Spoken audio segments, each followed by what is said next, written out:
I was helping my liver the wrong way. I stopped doing it, and it healed. The healthy man's frustration. Hello, health champions and truth seekers. Today, our conversation will be a little different. I won't start with a graph, a statistic, or a scientific study. I'll start with a confession. I want to take you inside my own story, into my kitchen, and into my mind. A few years ago, I was, probably like many of you watching me now, the very picture of a man who did everything right. At least, that's what I thought. My fridge was a veritable sanctuary of so-called healthy foods. Fruits of every color of the rainbow, fresh vegetables, whole grains, low-fat yogurts. I would start my days with a green detox juice, feeling that grassy, good taste run down my throat. I firmly believed I was purifying my body. At lunch, colorful plates of grilled chicken breast, huge salads, dressed with so-called light vegetable oils, and a controlled portion of brown rice. I avoided saturated fat like it was poison, swapped sugar for sweeteners and honey, and prided myself on never adding salt to my food. I was the person who, at a dinner with friends, would skip dessert and order fruit instead. I was the guy who read every label at the supermarket, a true nutrition detective. And yet, despite all this dedication, something was deeply wrong. My body told a completely different story than my virtuous mind believed. I lived with constant abdominal bloating. I'd finish lunch and feel like I'd swallowed a bowling ball. My energy would plummet around 3 in the afternoon, so overwhelming that I'd have to fight off sleep at my desk.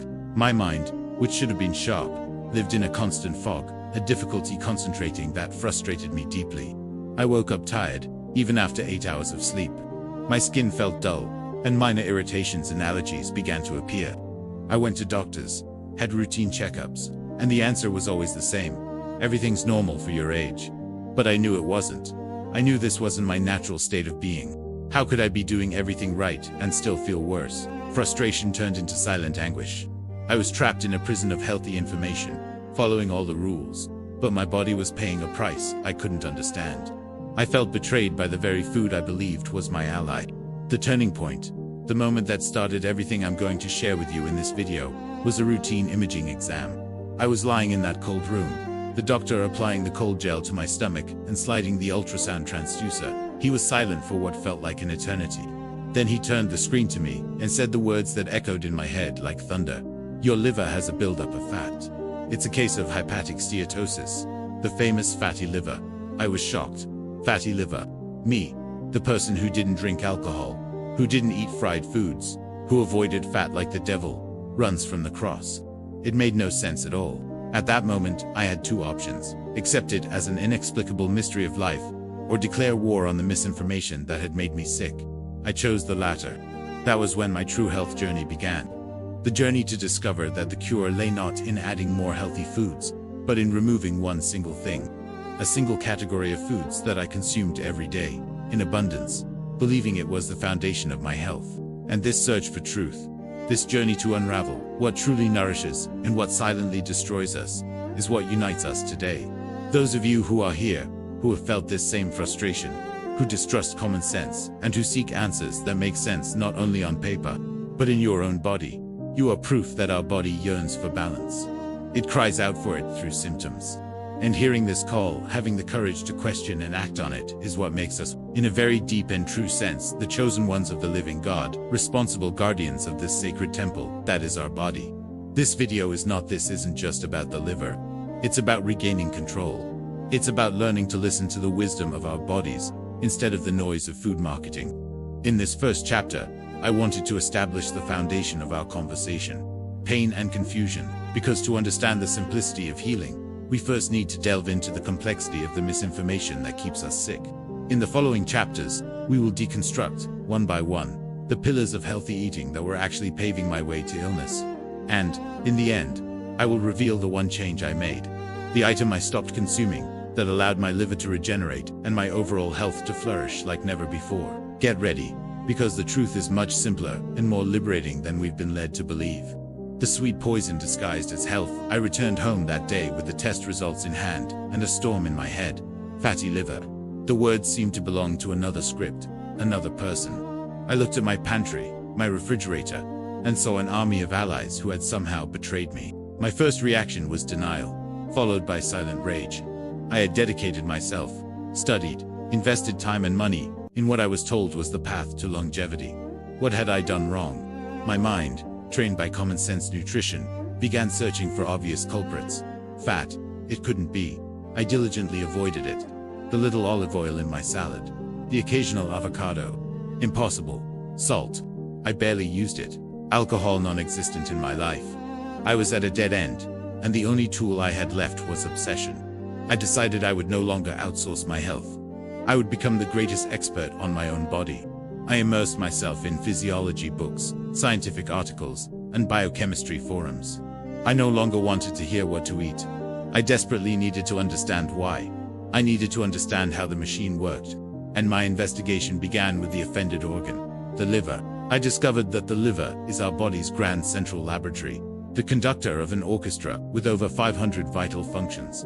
It processes nutrients, produces bile for fat digestion, stores vitamins, and, crucially, is our primary detoxification organ. It is the gatekeeper, the filter, the crisis manager. Everything we ingest, breathe, or absorb through our skin, at some point, passes through its jurisdiction, and it was by studying its metabolic pathways, the highways through which nutrients travel, that the first light began to shine in the darkness of my confusion. I stumbled upon the fundamental difference in the processing of sugars.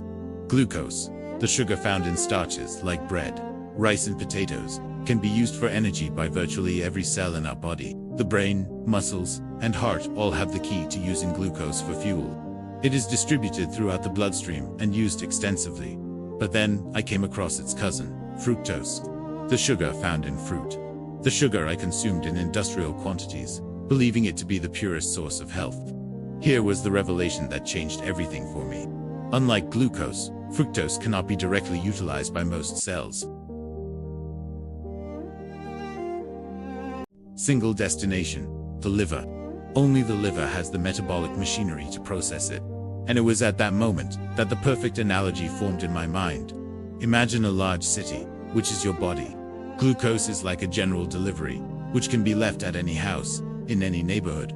Delivery trucks fan out, and traffic flows. Fructose, however, is like a specific cargo that can only be delivered to a single address, the central administration building, which is your liver.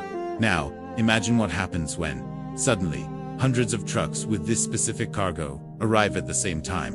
A monumental traffic jam forms at the building's entrance.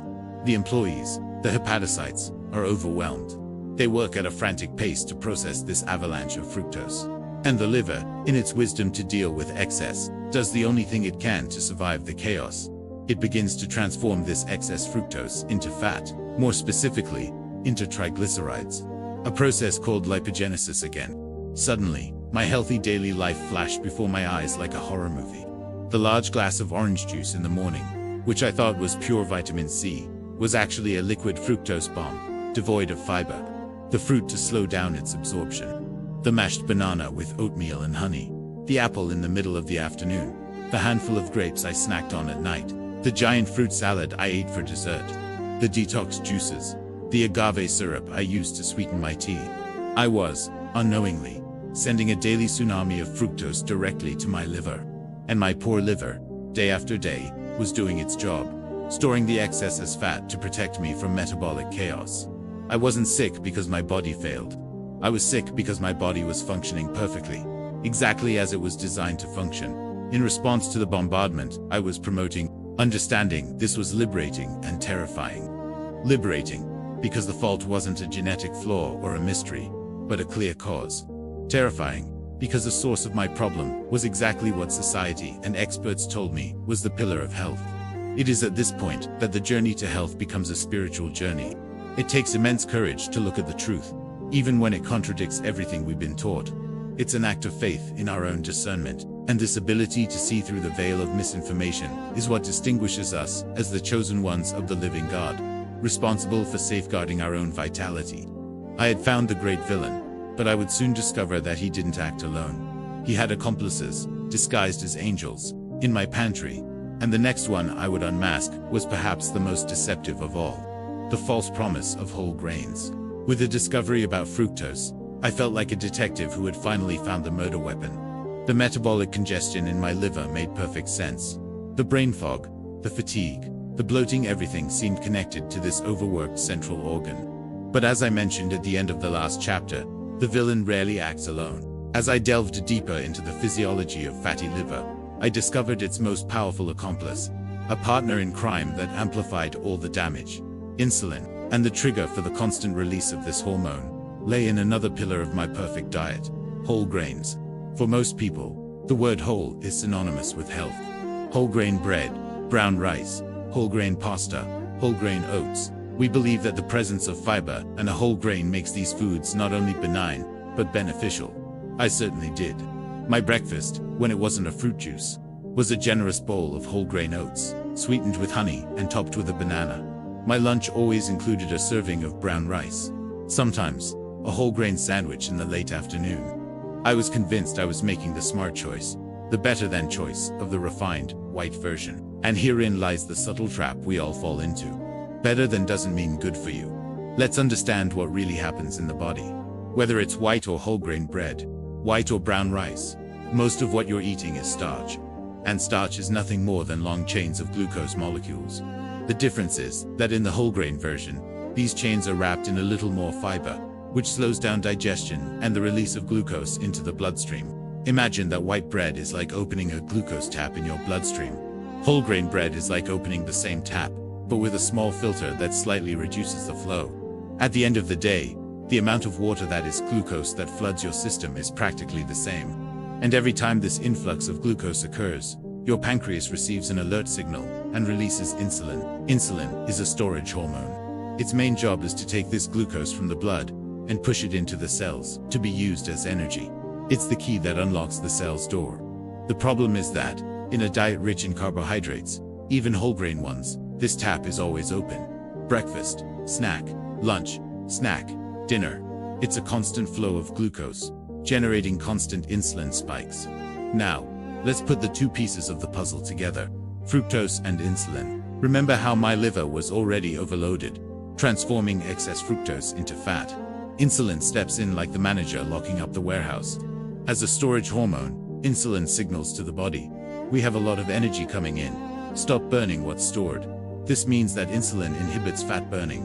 It literally prevents your liver from using that fat. The accumulated fat acted as fuel. So, the scenario in my body was this: fructose created fat in the liver, and insulin, stimulated by whole grains, locked that fat inside, preventing its release. It was the perfect metabolic storm. I was simultaneously manufacturing and trapping fat in my most vital organ. The fatigue I felt at 3 in the afternoon was the classic post-insulin spike crash from my lunch of brown rice. The constant hunger, even after eating a full plate, was my body asking for more energy because the high insulin prevented access to my fat reserves. It was shocking to realize that the food industry and nutritional guidelines sold us the idea of whole grains as a solution, when in fact, for a person with an already compromised metabolism, it's just a slightly slower version of the same problem. The focus on fiber is a distraction from the main fact. The total glycemic load of these foods is extremely high. It's like worrying about the color of the car that's going to hit you, instead of getting out of the way. Again, the responsibility fell on me. It was my duty, as one of the chosen of the living God, to understand the language of my body, not the slogans of marketing. My body didn't distinguish the healthy intention behind whole wheat bread. It simply responded to the hormonal cascade that starch triggered. The promise of sustained energy from whole grains was, for me, a sentence of continuous fat storage and chronic inflammation. I had unmasked the second accomplice. Fructose was the arsonist, and whole grain carbohydrates were the wind that spread the flames and prevented the firefighters from acting. With each discovery, I felt the veil of confusion tearing a little more, and the clarity, though harsh, was incredibly empowering. But the investigation didn't stop there. There was a third healthy horseman of the apocalypse in my diet, and this one hid under the most virtuous disguise of all: good fat. Understood. Continuing the narrative, let's now deconstruct the myth of good fats and how, in the wrong context, they become a problem. The civil war on fats. With each step of my investigation, I felt further away from conventional wisdom and closer to the truth about my own body. I had already identified the role of fructose as the main raw material for fat production in the liver and the role of insulin, stimulated by carbohydrates, as the lock that prevented the burning of this fat. Now, my attention turned to the third macronutrient, fats. And here, the terrain was even more swampy. For decades, we were taught to fear fat, especially saturated fat, the image of clogged arteries, the fear of heart disease. All of this was engraved in our collective consciousness. The food industry responded with an avalanche of low-fat and fat-free products, and supermarket shelves were flooded with a new class of heroes: vegetable oils, canola, soybean, sunflower, corn. They were sold as the heart-healthy alternative, the virtuous substitute for butter, lard, and other animal fats. And I, as a good student of conventional nutrition, embraced this idea with fervor. My kitchen was a temple dedicated to these oils. I used them to sort vegetables, to dress salads, to grill my lean protein sources. I believed I was protecting my heart and my body. Little did I know that I was actually fueling an inflammatory fire that further burdened my already ailing liver. To understand why, we need to talk about the structure of these fats. There are saturated fats, which are chemically stable, like solid bricks. There are monounsaturated fats, like olive oil, which are relatively stable. And there are polyunsaturated fats, which are the basis of most industrial vegetable oils. The word polyunsaturated means that their molecular structure has multiple double bonds, which makes them chemically highly unstable and reactive. They are like delicate and fragile structures, sensitive to heat, light, and oxygen. The problem is that to transform soybean or corn seeds into a bottle of clear oil with a long shelf life, these oils undergo a brutal industrial process. They are heated to extremely high temperatures, processed with chemical solvents like hexane, bleached, and deodorized. This violent process damages these fragile molecules, oxidizing them. In simple terms, they become rancid before you even open the bottle. And when you consume these oxidized oils, you are ingesting free radicals, unstable molecules that cause damage and inflammation at the cellular level. Imagine your liver, already struggling to process excess fructose and dealing with insulin resistance. Now, add to that a constant flow of oxidized and inflammatory fats. It's like asking an exhausted worker to, in addition to their normal tasks, also deal with a toxic leak in the middle of their office. The liver needs to detoxify these damaged oils, a task that consumes its precious antioxidant resources, such as glutathione. Furthermore, these polyunsaturated fats, especially those rich in omega-6, when consumed in excess and imbalanced with omega-2-3, promote an inflammatory cascade throughout the body. Chronic low-grade inflammation is the basis of almost all modern diseases, and I was, ironically, fueling it with the oils I believed were anti-inflammatory. The paradox was cruel. By avoiding the stable, natural saturated fat that humanity has consumed for millennia, I had taken refuge in the arms of a modern, unstable, and pro-inflammatory industrial product. This discovery forced me to question the very nature of food. What defines a food as healthy? It's not what the label says, nor what the guidelines created in offices say. The health of a food lies in its integrity, its stability, and how our body, in its ancestral wisdom, recognizes it. Natural fats, present in egg yolks, meat, coconuts, and avocados, are recognized and metabolized efficiently. Processed vegetable oils are a recent invention in human history, a strange chemical that our body treats as an invader. Understanding this, I felt another piece fall into place. The bloating, the skin irritations, the brain foggle are classic signs of inflammation. With every healthy meal I prepared with canola oil, I was actually adding fuel to the fire. Realizing this is an act of sovereignty. It's reclaiming our right, as chosen by the living God, to nourish our bodies with what is real and whole, not with industrial imitations disguised as health. I had uncovered the trio that made me sick: the fructose that created fat, the insulin that trapped it, and the inflammatory oils that depleted my liver's defense capacity. The picture was complete. The accusation was formed, and the path to healing, which had previously been a dark labyrinth, began to reveal itself as a surprisingly simple and straight road. The liberation protocol and the unexpected fast. The clarity I had achieved was, at the same time, a map and a sentence. I had the map that showed me exactly where I was and how I had gotten there. The sentence was the realization that almost everything I did in the name of health was, in fact, contributing to my illness. Excess fructose, constant carbohydrates, and industrial vegetable oils. This was my metabolic axis of evil. With this clarity, the action strategy became obvious, almost self-evident. It wasn't about finding a magic superfood. a miracle pill, or a miracle supplement. The strategy was brutally simple: stop assaulting the system. I had to give my liver, and my entire body, a chance to breathe.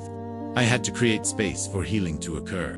I called it the Liberation Protocol, and it was based on one fundamental principle: removal. I needed to remove the aggressors before I could even consider adding anything else. It was a complete purge of my kitchen and my mindset. The first and most painful removal was sugar, in all its forms. And when I say all, I mean all. Honey went.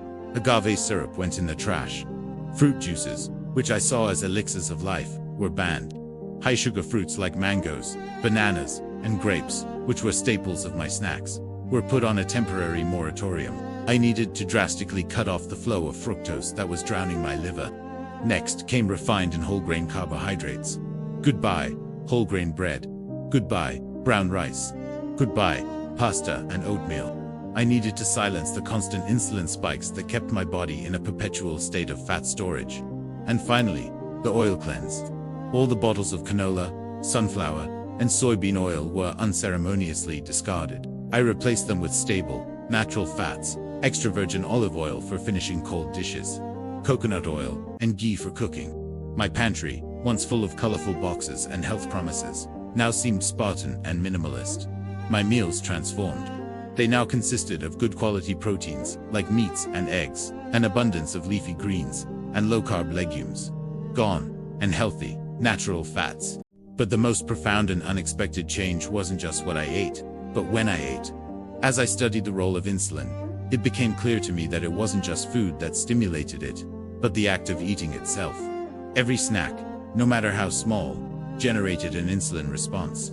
My routine of eating every 3 hours, a nutrition dogma to keep my metabolism revved, was actually a way to keep my insulin chronically elevated, keeping my body locked in storage mode. It was then that I stumbled upon the concept of intermittent fasting. At first, the idea seemed radical, even dangerous. We've been conditioned to believe that we need to eat constantly for energy. But physiology told a different story. Fasting is the most powerful way to reduce insulin. When you don't eat, your insulin levels drop dramatically. And when insulin drops, a metabolic switch is triggered. The body finally receives a signal. No energy coming in. It's time to use what's stored. The lock that held the fat in my liver finally opened. I started gradually. First, I eliminated snacks, eating only 3 main meals. My body, addicted to sugar, protested. I experienced headaches and irritability. But I persisted, understanding it was withdrawal. After a few days, I began pushing my breakfast a little further forward. Instead of eating at 7 a.m., I ate at 9 a.m., then at 10 o'clock a.m. Soon, I was comfortably eating my first meal around noon, creating a fasting window of about 16 hours every day. And that's when the magic began to happen. The desperate hunger disappeared. The mental fog began to dissipate, replaced by a clarity and focus I hadn't felt in years. My energy levels became stable throughout the day, without the peaks and troughs. And the most incredible thing, I didn't feel deprived. I felt free. Free from the constant need to eat. Free from the tyranny of sugar. Free from the vicious cycle of hunger and fatigue. The combination of changing the quality of food with changing the frequency of meals was the two-pronged strategy that began to turn the tide. I was, for the first time in a long time, working for my body, not against it. This protocol wasn't a diet. It was a realignment. It was an apology to my body and a vote of confidence in its incredible ability to heal itself. And for those like me who seek this harmony, this fine-tuning with their own biology, this is a path of great power. A path worthy of the chosen of the living God, who understand that true nutrition transcends the plate and involves rhythm, rest, and regeneration. Healing was underway. The forgotten workers and the failed detox factory. By implementing the Liberation Protocol, I was already feeling profound changes. Mental clarity and steady energy were the most immediate rewards. However, my inquiring mind wasn't satisfied. I now understood how to stop harming my liver, but how could I actively help it rebuild? How could I support the healing process that fasting and macronutrient shifts had initiated?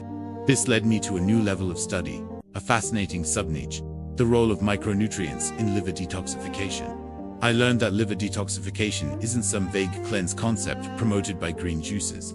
It's a complex biochemical process, divided into 2 main phases, known as Phase 1 and Phase 2. Think of it as an assembly line for processing toxic waste. In phase 1, the liver takes a toxin, be it a pesticide, a medication, or a metabolic byproduct, and using a family of enzymes called cytochrome P450, transforms it into a less toxic but more reactive intermediate. In phase 2, other enzymes spring into action to capture this reactive intermediate and conjugate it, that is, bind it to another molecule that makes it water-soluble, so it can be safely excreted via urine or bile. It was a perfectly choreographed dance. The problem is, this assembly line doesn't run on air. It needs workers and tools. And these workers and tools are micronutrients, vitamins, and minerals. Phase 1, for example, is highly dependent on B vitamins such as B2, B-trace, B6, B9 folate, and B12, as well as minerals such as magnesium and iron. Phase 2 requires there are specific amino acids, such as glycine, taurine, and methionine, and minerals like selenium and zinc. Furthermore, the entire process generates enormous oxidative stress, and the liver needs an army of antioxidants to protect itself, the most important of which is glutathione, the body's master antioxidant. It was then that I looked back at my former healthy diet through this new lens of micronutrients, and what I saw horrified me. My diet, though full of apparent virtues, was incredibly deficient in the tools my liver needed most. I had swapped red meat, one of the richest sources of heme iron highly absorbable, zinc, and vitamin B12, for skinless chicken breast, which was much less I had demonized eggs, fearing cholesterol, and in doing so, I had given up choline, an essential nutrient for fat removal from the liver, and a rich source of B vitamins, selenium, and sulfur-containing amino acids. The best sources of glycine and other essential amino acids for phase 2 are collagen and gelatin, found in animal skin, bones, and broth, things that had completely disappeared from my modern, clean diet. And glutathione, the body produces it from precursor amino acids, like cysteine and methionine, abundantly found in high-quality animal proteins that I had limited.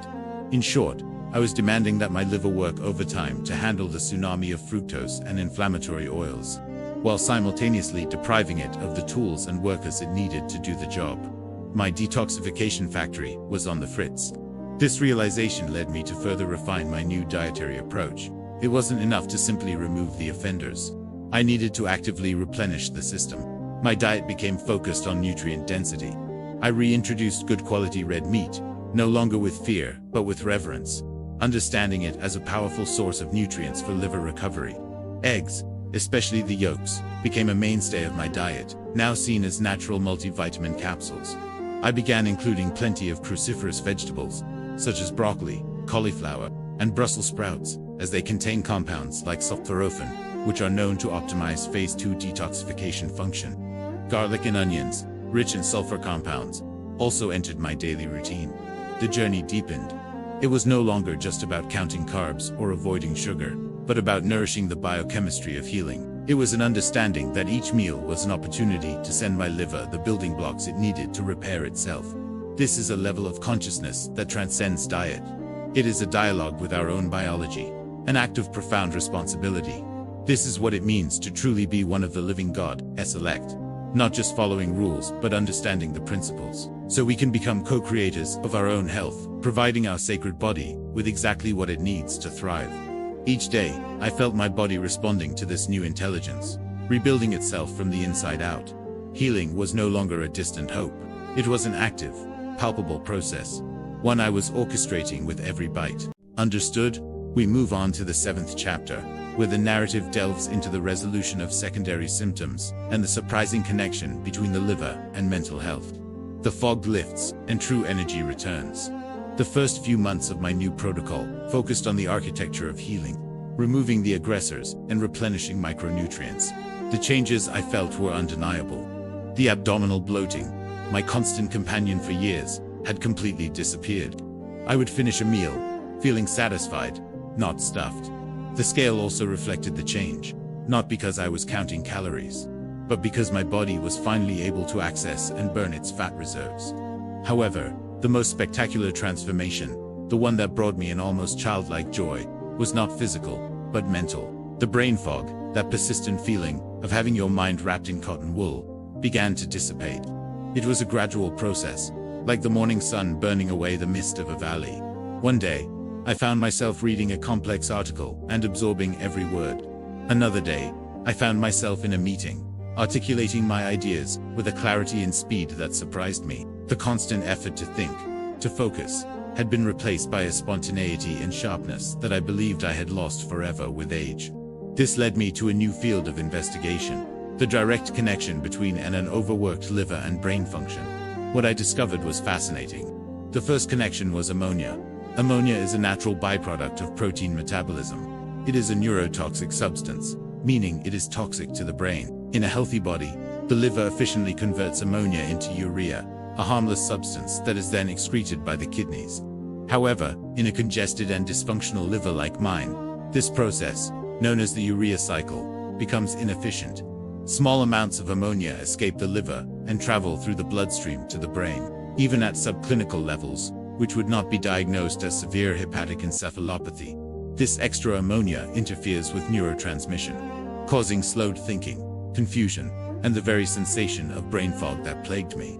By healing my liver, I was, in effect, restoring its ability to be the efficient sweeper of my blood, preventing this toxic waste from reaching my command center. The second connection was energy. The brain is an energy-hungry organ, consuming about 20% of our entire supply. In my previous state of insulin resistance, my brain cells struggled to get the glucose they needed. It's like having a fortune in the bank body fat, but being unable to access the ATM. My brain was literally starving in the midst of abundance. As my body adapted to burning fat efficiently, a new type of fuel became available. Ketones. Ketones are produced by the liver from the breakdown of fats, and are an extremely clean and efficient fuel for the brain. Unlike glucose, which can cause spikes and dips in energy and inflammation, ketones provide stable, long-lasting energy. Shifting to a metabolic state where my brain could use ketones was like swapping a dirty, inefficient coal-fired engine for a quiet, powerful electric motor. The mental energy I experienced wasn't a stimulated energy, like caffeine, but a calm, focused, and sustained energy. I no longer experienced peaks of euphoria, followed by crashes of exhaustion. I experienced a plateau of high mental performance that lasted all day. This new vitality manifested itself in ways I hadn't expected. My patience increased, my emotional reactivity decreased. I felt more resilient to the stresses of everyday life. The subtle anxiety that always accompanied me, a background hum in my existence, gradually calmed until it disappeared. It was as if, by deflating my body, I was also deflating my mind. Health, I realized, is not compartmentalized. Liver health is brain health. Metabolic health is mental health. Everything is interconnected in a complex and wondrous web. This integral understanding is a gift, a wisdom revealed to us when we have the courage to look at our bodies as a whole, as a sacred system. It is the perspective of the elect of the living God, who are not content to treat isolated symptoms, but seek to restore harmony to the whole. Seeing the fog lift was not only a relief, it was a confirmation. The confirmation that the path I had chosen, though against the current, was the right one. The reward wasn't just a slimmer body or a better blood test. It was the recovery of my own mind, the return of my clarity and my joy of living. And that, my friends, is a cure that no medicine can offer. The intelligent movement, how exercise almost made everything worse, while my nutrition and mental health were being completely revolutionized. There was another area of my healthy life that needed critical re-examination: exercise. For years, I was a fervent advocate of long-duration cardio. I ran miles on the treadmill, spent hours on the exercise bike, believing in the maxim of burning calories. I saw exercise as a form of penance, a way to compensate for any dietary slip-up, and to spend the energy I consumed. My workout sessions were long, grueling, and honestly, something I feared more than enjoyed. I'd end up exhausted, ravenously hungry, and feeling like I deserved a big, carbohydrate-rich meal to replenish my glycogen stores. It was a vicious cycle. I'd exercise to burn calories, which would leave me hungry for more calories, especially carbohydrates, which in turn would spike my insulin and contribute to the very problem I was trying to solve. I was running on a metabolic hamster wheel. Expending tremendous energy to remain in exactly the same place. With my new understanding of hormones, especially insulin and cortisol, the futility of my previous approach became painfully clear. Chronic, long-duration, moderate-intensity cardio exercise can significantly increase levels of cortisol, the stress hormone. In acute doses, cortisol is helpful, but when chronically elevated, It contributes to insulin resistance and the accumulation of visceral fat, the very kind that infiltrates the liver and surrounding organs. I was unknowingly stressing my body on a biochemical level, sabotaging my own efforts to heal my metabolism.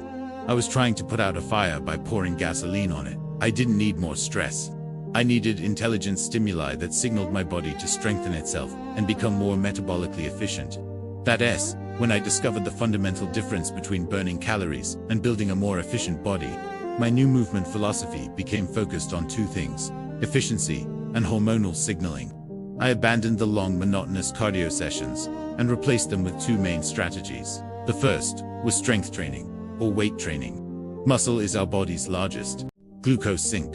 The more muscle mass you have, the more storage space you have for glucose, meaning your pancreas doesn't have to work as hard to control blood sugar. Building muscle is like building more garages to store glucose cars, preventing them from clogging up the streets of your bloodstream. Strength training also dramatically improves insulin sensitivity.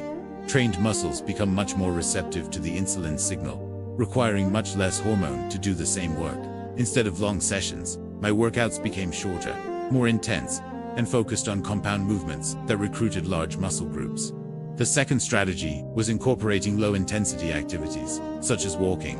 While chronic cardio stressed my system, long, leisurely walks, especially after meals, proved to be a powerful tool. A light walk helps reduce cortisol levels, promotes digestion, and helps muscles capture some of the glucose from the meal, softening the insulin response. Movement stopped being a punishment and became a way of communicating with my body. Strength training said, get stronger, build, be more efficient. Walking said, relax, digest, restore. This dualistic approach was much more sustainable and, crucially, aligned with my goal of hormonal healing, not at war with it. This shift in perspective on exercise is an essential step in the journey of self-discovery and healing. It's understanding that the body is not a calorie calculator, but a complex adaptive system that responds to signals. The question to ask is not how many calories did I burn, but what signal did I send my body with this movement? Was I sending a signal of chronic stress or a signal of strength and resilience? This is the wisdom that allows us to use movement as a healing tool, not as another stressor in our already overwhelmed lives. For us, the elect of the living God, who seek mastery over our well-being, movement must be intelligent, intentional, and integrated with our biology. By aligning my movement with my new way of eating, I closed another cycle, creating a powerful synergy that accelerated my recovery and built a body that was not only leaner, but fundamentally stronger and more resilient from the inside out. The one thing I changed, and the truth behind the healing we've journeyed through my story together. We've gone through the frustration of the diagnosis, the obsessive investigation, the debunking of the myths surrounding fructose, whole grains, and vegetable oils. We've seen how the combination of fasting, nutrient density, and intelligent movement began to rebuild my health from the inside out. Now, we get to the heart of the promise I made at the beginning of this video. The title says, I stopped doing this, and he healed himself. After everything I've shared, you might be thinking that this was the sugar, or the carbs, or the oils. And yes, it was all of that. But these are just the physical manifestations of a much deeper problem. The single most important thing I stopped doing wasn't something I ate, but something I believed in. The only thing I stopped doing was outsourcing my health. I stopped handing over responsibility for my well-being to dogma, generic guidelines, marketing slogans, and experts who didn't understand my unique biology. I stopped believing that there was the external magic formula that would apply to me and everyone else. My liver's healing didn't begin when I threw away the orange juice. It began the moment I decided to become the CEO of my own health. The only thing I stopped doing was treating my body like an enemy to be tamed, a calorie-burning machine to be punished with exercise and deprived of it with restrictive diets. I started treating it like a partner, an intelligent, self-regenerating system that was desperately sending me signals through symptoms. Fatigue wasn't laziness. It was a metabolic distress call. Bloating wasn't a cosmetic flaw. It was a cry from my inflamed digestive system. Brain fog wasn't a sign of aging. It was proof that my brain was being deprived of fuel and intoxicated. The fundamental shift was one of mindset. From a mindset of war against the body to one of alliance with it. And it was this mindset shift that allowed me to make all the other changes with conviction and consistency, not as a temporary diet, but as a new way of life. So, what was the specific food item whose removal represented the most dramatic tipping point? the catalyst that made everything else possible. If I had to point to a single culprit that embodies this entire misguided philosophy, it would be liquid sugar, more specifically, the natural fruit juices and smoothies I consumed religiously. This was the perfect Trojan horse. It entered my fortress disguised as health, vitamins, and antioxidants, but inside, it carried an army of fiber-depleted fructose, ready to launch a direct and overwhelming attack on my liver. No other food I consumed delivered such a massive fructose load, so quickly and directly. Removing liquid sugar was the first domino to fall. By doing so, I cut off the primary fuel source for fat production in my liver. This relieved the immediate pressure on the system and created the metabolic space for other changes, such as reducing carbohydrates and fasting, to work effectively. It was the act of stopping the main bleeding. Therefore, the answer to the question in the title has two layers, like everything in health. The superficial, practical layer is, I stopped consuming liquid sugars, especially fruit juices. The deep, philosophical layer is, I stopped blindly believing the conventional health narrative and took radical responsibility for my own life. And it's this second layer that I want to resonate with you, because you can copy my diet, you can follow my steps, but without this internal shift of sovereignty, the change will not be sustainable. True healing lies not in a protocol, but in a principle, the principle that you, and only you, have the power and responsibility to listen to your body and provide it with what it needs to thrive. This is the calling of the elect of the living God. It is not a call to follow a new guru or a new fad diet. It is a call to look within, to study, to question, and to reconnect with the innate wisdom that resides in each of our cells. My liver's healing was the natural consequence of finally learning to honor this wisdom. And the good news, the glorious news, is that this same capacity for healing and regeneration exists within each of you, just waiting to be awakened. Excellent. I'll rewrite chapter 10 with a full focus on a powerful conclusion and a killer CTA to generate direct engagement in the video, likes, comments, and subscriptions. The language will be direct, motivational, and devoid of previous terminology. The true hero is your body, and your journey begins now. We've reached the end of my story, but, I hope, the true beginning of yours. 6 months after that ultrasound that turned my world upside down, I returned to the doctor's office. With a calm I hadn't possessed before, I lay back on that table. The same doctor, the same cold gel, the same screen beside me. But this time, his silence wasn't one of concern, but of perplexity. He moved the transducer back and forth, frowning. Finally, he turned to me and said, I don't know what you did, but your liver is clean. The fatty liver has completely disappeared. At that moment, I didn't feel arrogant triumph. I felt a deep and humble gratitude. Not to myself, not to my discipline, but to the incredible, miraculous, and resilient capacity of my own body to heal itself. I didn't cure my liver. I simply stopped assaulting it and gave it the conditions and resources it needed to do the work it already knew how to do. The hero of this story is not me. It is the human body. It's your body. Everything I've shared with you today boils down to one central principle. Remove interference, and the body heals itself. Your body isn't broken. It's not your enemy. It's fighting for you, every second, as best it can with the resources you give it. The symptoms you feel, whether it's fatigue, mental fog, or heaviness, that won't go away, aren't a sentence. They're an invitation. An invitation to investigate, to question, and to align with your own biology. My story is just proof of what's possible when we accept this invitation. Vibrant health isn't a lottery win. It's the natural consequence of a body functioning without interference, and the ability to restore that function lies within you. Now, I want this conversation to continue, but for it to pass from me to you. The most valuable part of a journey is sharing it. Therefore, I want to ask you for 3 crucial things. First, and most importantly, go to the comments section right now and answer this question. What was the biggest penalty that hit you during this video? Was it the fructose issue, the vegetable oil scam, or the idea that exercise can be stressful? Share your aha moment. Reading your comments is my greatest source of learning and helps me create even better content. And reading others' experiences will benefit our entire community.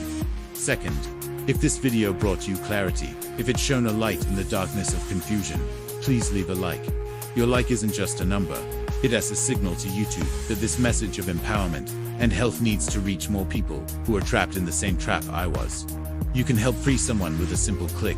And finally, the third and final thing. If you VA decided today that you're no longer going to outsource your health, if you're committed to becoming the protagonist of your own wellness journey and want to continue learning the truth about how your body really works, then your next action is clear. Click the subscribe button and turn on the notification bell. This channel isn't about fad diets. It's about giving you the knowledge so you never need one again. Your subscription is your first act of commitment to your new life. Comment, like, and subscribe. This is your way of saying, I'm in. Your healing begins now.